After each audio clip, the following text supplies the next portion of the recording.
Hello friends. तो आज का टॉपिक है मायोफंक्शनल अप्लायंसेस। तो मायोफंक्शनल अप्लायंसेस पढ़ने से पहले हम वर्ड को मायोफंक्शनल है जो इसको हम तोड़ते हैं। तो मायो और फंक्शनल, मायो का मतलब क्या है? मसल्स। फंक्शनल का मतलब है रिलेटेड टू उसके फंक्शन। अब वर्ड को तोड़ लिया। सबसे पहले कोई भी चीज़ पढ़ने के लिए हमें वर्ड को तोड़ के पढ़ेंगे तो बेटर है। तो मायोफंक्शनल अप्लायंसेस कौन से होंगे? जो भी अप्लायंसेस जो हमारे ऑर्थोडोंटिक ट्रीटमेंट के ऑर्थोडोंटिक प्रॉब्लम्स के लिए ट्रीटमेंट के लिए हेल्प कर सकें रिलेटेड टू मसल फंक्शन। ठीक है। तो अब हम आगे पढ़ेंगे थोड़ा सा ब्रीफ में कि मायोफंक्शनल अप्लायंसेस होते कौन कौन से हैं। सिर्फ नाम पहले आपको थोड़ा ब्रीफ करूँगा ताकि आगे जाके चैप्टर में आइडिया हो जाए, एकदम आपको टर्म्स न्यू ना लगे। ठीक है। और मैं आपको अब क्वेश्चंस भी बताता हूँ कौन कौन से मायोफंक्शनल अप्लायंसेस चैप्टर में आते होते हैं। तो मायोफंक्शनल अप्लायंसेस वाले चैप्टर में इटसेल्फ 15 मार्क्स का क्वेश्चन यूजी लेवल के लिए, मतलब अंडर ग्रेजुएट लेवल के लिए, ऑर्थो के पेपर के लिए 15 मार्क्स का मायोफंक्शनल अप्लायंसेस के ऊपर आता है। व्हाट आर मायोफंक्शनल अप्लायंसेस, उसकी क्लासिफिकेशन बताओ, और कोई भी आगे जो भी अप्लायंस है वो आपको अभी बताऊंगा, उसके ऊपर क्वेश्चन आ सकता है। तो जो भी जैसे क्वेश्चन आया 15 मार्क्स का, what are myofunctional appliances, classification of myofunctional, और कोई भी एक अप्लायंस का नाम आ सकता है, जैसे भी एक्टिवेटर हो गया, बायोनेटर हो गया, फ्रेंकल अप्लायंस हो गया, ये पूछ सकते हैं। और ये तो हो गया 15 मार्क्स का। अब जो 5 मार्क्स का हो सकता है, 5 मार्क्स के लिए कौन सा हो गया क्वेश्चन? एक्टिवेटर, बायोनेटर। मोस्टली यही आते होते हैं। थर्ड नंबर पे मैं कहूँगा कि फ्रेंकल अप्लायंस आता होता है, उसमें भी हाँ, फ्रेंकल अप्लायंस और फंक्शन रेगुलेटर सेम ही हैं, उसके सिनोनिम्स हैं, वो हम आगे पढ़ेंगे। बट अभी के लिए तो हम सबसे पहले मायोफंक्शनल अप्लायंसेस की डेफिनेशन करते हैं और उसके बाद हम करेंगे उसकी क्लासिफिकेशन। तो अब क्या आ गया? डेफिनेशन। सबसे पहले मायोफंक्शनल अप्लायंसेस की बुक में डेफिनेशन और भी दी हुई है। ये मैंने आपको आसान वाली बताई है, फ्रेंकल वाली। ठीक है। मिल्स की भी है, और एक रॉजर्स जो फादर ऑफ मायोफंक्शनल अप्लायंसेस हैं, वो मैं आपको बताना भूल गया। हमने ये बताना है सबसे पहले कि फादर ऑफ मायोफंक्शनल अप्लायंसेस कौन है? रॉजर्स। ठीक है, वो मैं आपको भी नाम लिख भी देता हूँ। तो डेफिनेशन में क्या है? अ रिमूवेबल और फिक्स अप्लायंस, ठीक है, which favourably changes the soft tissue environment. या तो रिमूवल होगा या फिक्स्ड। ठीक है, पहन के ही रखना पड़ेगा पेशेंट को, जो चेंज करेगा सॉफ्ट टिश्यू एनवायरनमेंट। ठीक है। तो अब ये डेफिनेशन है। और सबसे ज़्यादा इम्पॉर्टेंट जो तुम्हारे एग्ज़ाम में फेच करेगा नंबर, वो क्या है? फ्रेंकल। नीचे डेफिनेशन के बाद ज़रूर बता के आओ कि किसने दी डेफिनेशन, किसने दी थी? फ्रेंकल ने। किस कौन से ईयर में? 1974। अब एग्ज़ामिनर क्या कर रहा होगा? एग्ज़ामिनर जब पेपर चेक कर रहा होगा तो कोई बच्चे ने डेफिनेशन के नीचे नाम नहीं लिखा हुआ और किसी बच्चे ने लिखा हुआ है, तो वो एग्ज़ामिनर उस बच्चे को ऑब्वियसली ज़्यादा ही नंबर देगा जिसने नीचे नाम लिखा होगा ऑथर का, जिसने भी दी है। ठीक है ना, या साइंटिस्ट का। और साथ में ईयर का इतना नहीं है, बट अगर आप ना मेंशन कर सकते हो तो वेल एंड गुड है। ठीक है। तो अब हम आगे पढ़ेंगे, आगे इसकी क्लासिफिकेशन। अब हम करेंगे क्लासिफिकेशन। क्लासिफिकेशन बहुत टाइप्स की हैं। ठीक है। तो सबसे पहले क्लासिफिकेशन है बेस्ड ऑन रिटेंशन के टाइप पे। ठीक है। तो सबसे पहले हम बताएंगे कि हमने इसमें किसने दी थी। ये दी थी प्रॉफिट ने 1986 में। सेम मेरा वही रहेगा जवाब कि अगर ईयर याद रहता है तो ठीक है, नहीं तो तुम्हें नाम मेंशन कर दो जिसने भी दिया था। जैसे प्रॉफिट ने ये क्लासिफिकेशन दी थी। तो इसमें बहुत ईजी क्लासिफिकेशन है याद करने के लिए। ये कैसे याद करनी है? ठीक है, दो टाइप्स की हैं, टूथ बॉर्न और है टिश्यू बॉर्न। अब एक है टूथ बॉर्न और एक है टिश्यू बॉर्न। ठीक है, बहुत इजी है, साथ में याद हो जाएगी कैसे। टूथ बॉर्न अप्लायंसेस में दो हैं, एक्टिव और एक है पैसिव। ठीक है, बोलते सारे जने एक्टिव पैसिव हैं, ठीक है, बट लिखते टाइम पैसिव और एक्टिव लिख के आना है। क्यों? मैं आपको बता रहा हूँ आगे।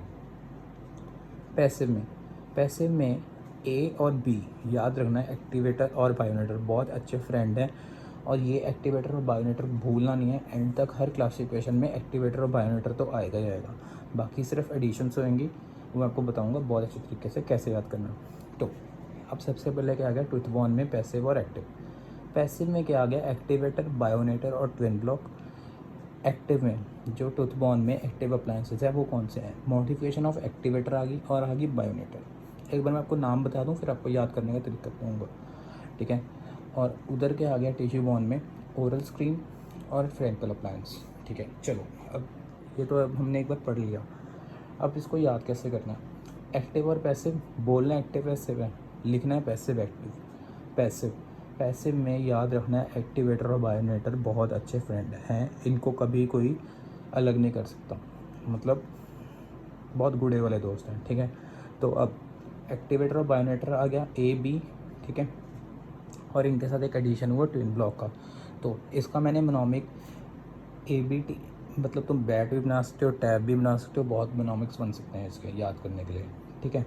और उधर क्या आ गया एक्टिव में, मॉडिफिकेशन ऑफ एक्टिवेटर आसान है, और बायोनेटर मैंने कहा ना वो तो चलेंगे, ठीक है। अब टिश्यू बॉन्ड में हमें हर क्लासिफिकेशन में एक ऐसा ज़रूर होगा जो एडिशनल होगा, हमें याद ही करना पड़ेगा। तो इसमें क्या आ गया, ओरल स्क्रीन और फ्रैंकल अप्लायंस, ये दो हमें चीज़ें याद रखनी है टिश्यू बॉन्ड में, ठीक है। अब हम करेंगे नेक्स्ट क्लासिफिकेशन।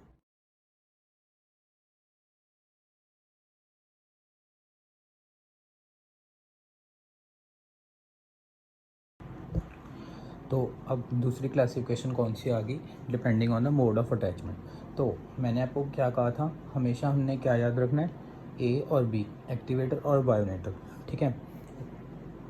तो हमने इसको याद करते हुए हमने अगली क्लासिफिकेशन दी है depending on the mode of attachment पे, रिमूवल और फिक्स्ड, ठीक है। तो रिमूवल और फिक्स्ड में सबसे पहले हम करेंगे रिमूवल मतलब हम निकाल सकते हैं, रिमूवेबल का मतलब ये, ठीक है। अब इसमें क्या, एक्टिवेटर, बायोनेटर, ट्विन ब्लॉक और फ्रैंकल अप्लायंस, ये वही पहली क्लासिफिकेशन वाले सारे रिपीट हो गए हैं, ठीक है, जो हमारी बेस्ड ऑन रिटेंशन के टाइप पे थी, ठीक है। अब मैंने उसमें बताया था कि वो प्रॉफिट ने दी थी, बट ये वाली क्लासिफिकेशन किसी का नाम नहीं लिखा हुआ, तो आप नहीं भी लिखोगे तो कोई चक्कर नहीं, ठीक है। अब आगे क्या आ गया, फिक्स्ड।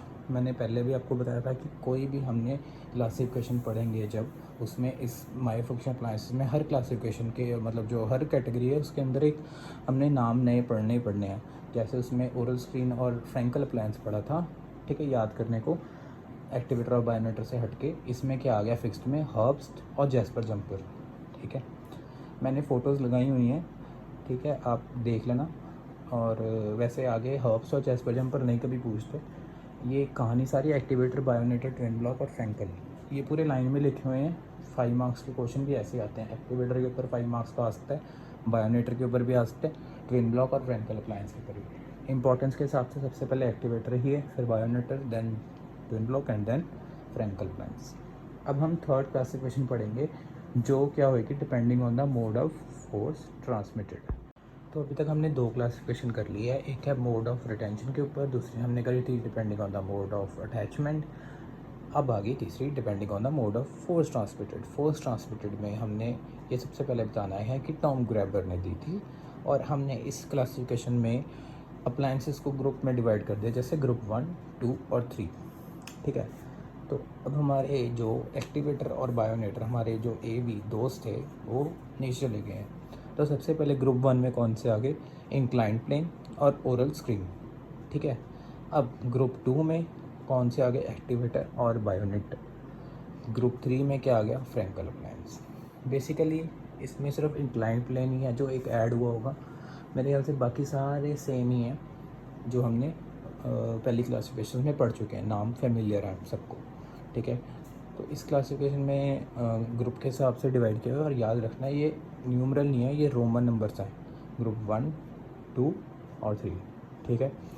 अब लास्ट 2 क्लासिफिकेशन बच गई हैं, based on mandibular displacement and based on the elasticity. अब हम वो करेंगे लास्ट 2 क्लासिफिकेशन। तो अब हम सबसे पहले कौन सी क्लासिफिकेशन करेंगे, based on the mandibular displacement, कि मैंडिबल कितना डिस्प्लेस किया मायोफंक्शन अप्लायंसेस ने। तो जैसे कि मैं बताता आ रहा हूँ कि हर क्लासिफिकेशन किसी न किसी बंदे ने दी होती है, तो इस ये कौन किसने दी है, ग्रेबर और न्यूमैन ने दी है, ठीक है। अगर लिखोगे तो you will fetch more number, ठीक है। नेक्स्ट, अब इसमें क्या आ गया, मायोटोनिक और मायोडायनेमिक्स, दो में डिवाइड हो रही है, ठीक है। हमारे दो दोस्त हैं वो तो चलते ही आ रहे हैं, ठीक है। इसमें नया क्या पढ़ना है हमें, हार्वर्ड अप्लायंस, ठीक है।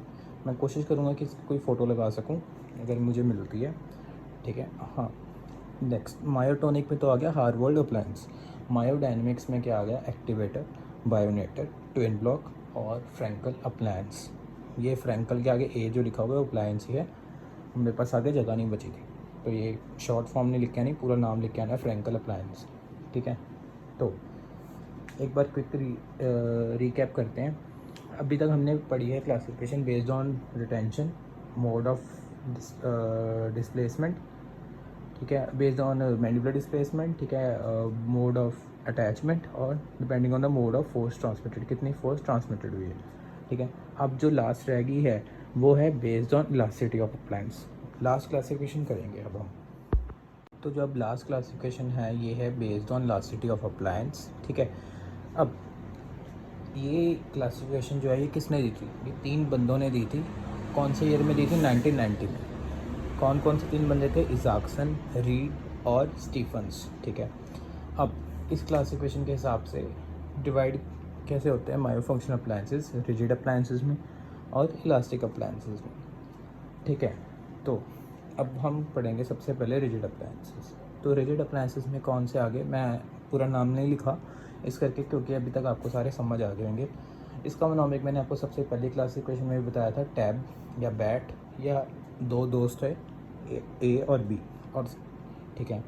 तो ए से एक्टिवेटर, बी से बाइंडर और टी से ट्विन ब्लॉक। आई होप ये आपको अभी तक तो याद हो गया होगा, ठीक है। जैसे मैंने आपको बताया था हर क्लासिफिकेशन में सेम ही आ रहा है, ठीक है। ये एक इकलौती क्लासिफिकेशन है जिसमें सब कुछ पुरानी क्लासिफिकेशन के अंडर जो थे अप्लायंसेस वही हैं।